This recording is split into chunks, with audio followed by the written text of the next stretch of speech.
சொல்லிட்டு அப்படியே வண்டி நம்பர் பிளேட்டு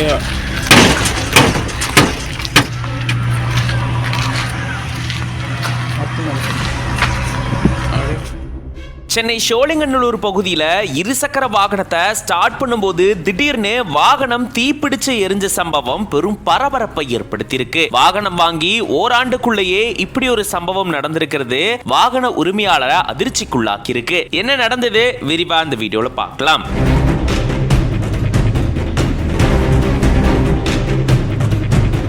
நாவலூர் ஏகாட்டூர் பகுதியை சேர்ந்தவர் 22 வயதான அரவிந்த். இவரு சோழிங்கநல்லூர் TNHP சாலையில வந்துட்டு இருக்கும்போது வாகனத்தை நிறுத்திட்டு மறுபடியும் வாகனத்தை ஸ்டார்ட் பண்ணும்போது திடீர்னு வாகனத்துல இருந்து புகை கிளம்புனதா சொல்லப்படுது. உடனடியா தீயணைப்பு துறையினருக்கு தகவல் தெரிவிக்கப்பட்டிருக்கு. ஆனா தீயணைப்பு துறையினர் வரதுக்குள்ளேயே வாகனம் முழுசா தீப்பிடிச்சு எரிய ஆரம்பிச்சதா கூறப்படுது. உடனடியா அவங்க தீய அணைக்கும் முயற்சியில ஈடுபட்டு இருந்திருக்காங்க. ஆனா அதுக்குள்ளேயே வாகனம் முழுசா எரிஞ்சு சேதமடைஞ்சதா சொல்லப்படுது. வாகனம் வாங்கி ஒரு ஆண்டு ஆகுது அப்படின்ற மாதிரி சொல்லியிருக்காரு. வாகனம் இப்படி வாங்கி கொஞ்ச நாள்லயே தீப்பிடிச்சு எரிஞ்சதால இதனுடைய தயாரிப்புல ஏதாச்சும் பிரச்சனை இருக்கும் அப்படின்ற மாதிரி உரிமையாளர் தெரிவிச்சிருக்காரு. இதை தொடர்ந்து செம்மஞ்சேரி போலீசார் வழக்கு பதிவு செஞ்சு விசாரணையை மேற்கொண்டுட்டு வராங்க. இப்படி சோழிங்கநல்லூர் பகுதியில திடீர்னு இருசக்கர வாகனம் தீப்பிடிச்சு எரிஞ்ச சம்பவம் அந்த பகுதியில பெரும் பரபரப்பு சூழலை ஏற்படுத்தியிருக்கு.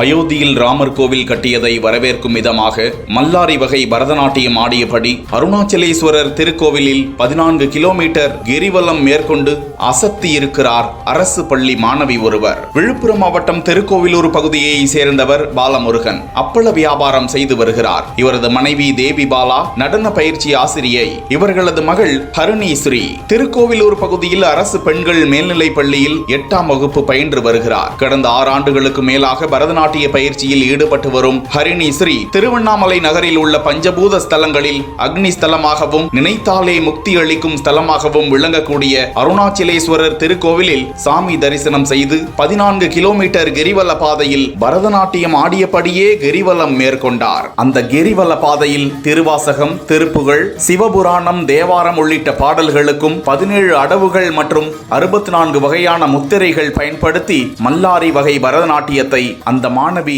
ஆடியது குறிப்பிடத்தக்கது.